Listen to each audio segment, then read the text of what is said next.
Hey, Brooke, thank you so much for the dream interpretation request. I'm here to answer your dream questions. My name, of course, is Jesse. It's how you found me, and I'm glad that you're here. So, as I usually do with these kind of things, I'm going to read through your dream to get kind of a sense of the whole feeling of the dream, and then we're going to talk about. You had actually really a question. It's not really one particular dream, it's one particular symbol that you have in a series of dreams. So, let me read it. And then we're going to talk a lot about what houses mean, because that's kind of what you're wondering about. So, okay, Brooke, here we go. I rarely remember dreams. When I do, it's always a house. I can still remember each house and the details inside the house. The house always contains a hidden room or rooms. Very interesting. We'll get to that in a minute. In each room, there is usually someone who is being held there. I'm curious what you mean about that. Maybe hit me with a comment or a response back. Like, you mean like held, like they're like prisoner there, or like that's like their room and you didn't know that they live there. Maybe there's a combination of those.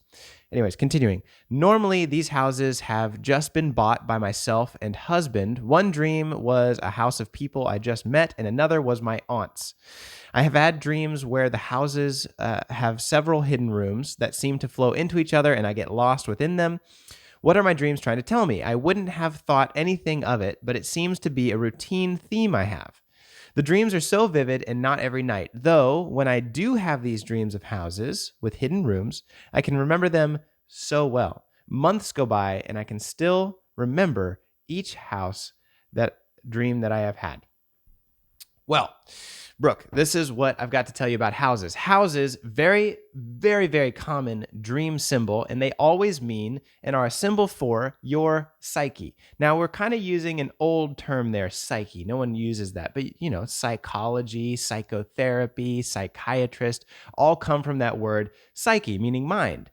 But it means a little bit more than that, especially when we're talking about the archetype of the mind. The mind being almost, it holds the personality as well. It's not the spirit, but it's the thinking and some of the personality. It's all the ways of behaving and being that make up who you are as a human person.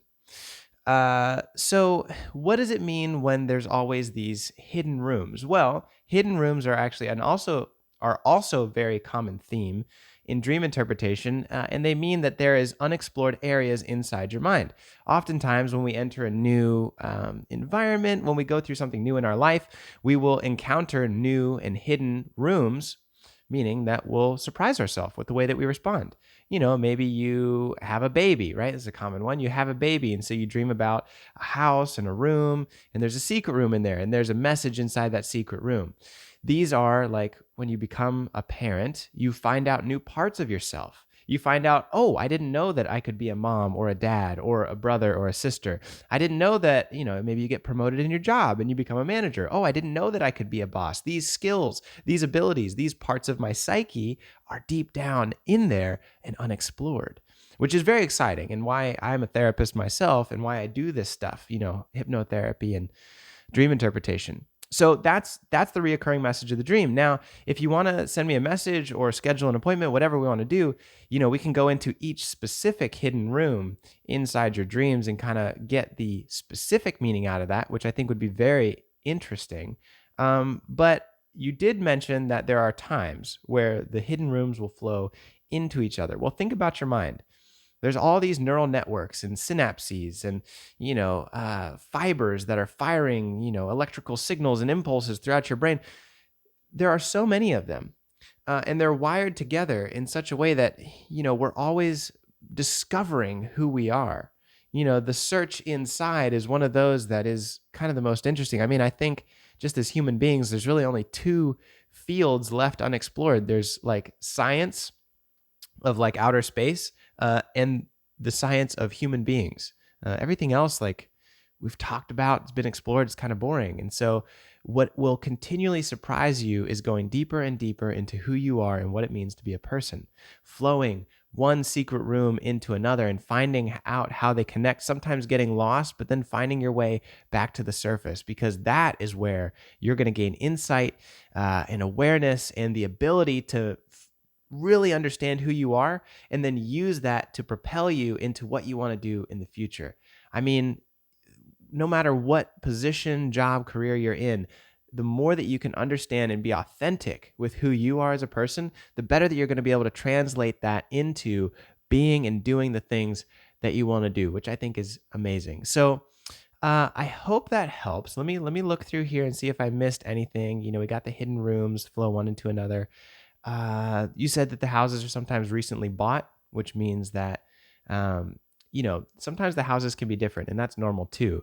For instance, sometimes people will dream about their childhood home. That means that you're dealing with the psyche of when you were a child. If you're dreaming about like maybe your parents' home, you're dreaming about your family psyche. Maybe like generational trauma, or how we understand that substance abuse can be passed down throughout the family. So depending on what house you're in is more specifically what part of the psyche or the collective psyche that you're interacting with. So if like it's a house that you just bought with you and your husband, it could be talking about the psyche of your relationship and how you're relating to your husband and unexplored parts of that type of psyche, that type of connection. So I'm glad I read back over it. I think that's it. The reason that they're so vivid is because these are the dreams that your mind wants you to remember. And they stick with you because they have, like, I mean, that's why you're asking me to interpret it. That there's some deep meaning that really can help you. And I hope that this does help you. Like I said, if I can do anything else to be of assistance in your journey, I hope you let me know. I'm so happy to be able to support you in this way. I think that covers it. Until next time, Brooke, appreciate you so much. Peace.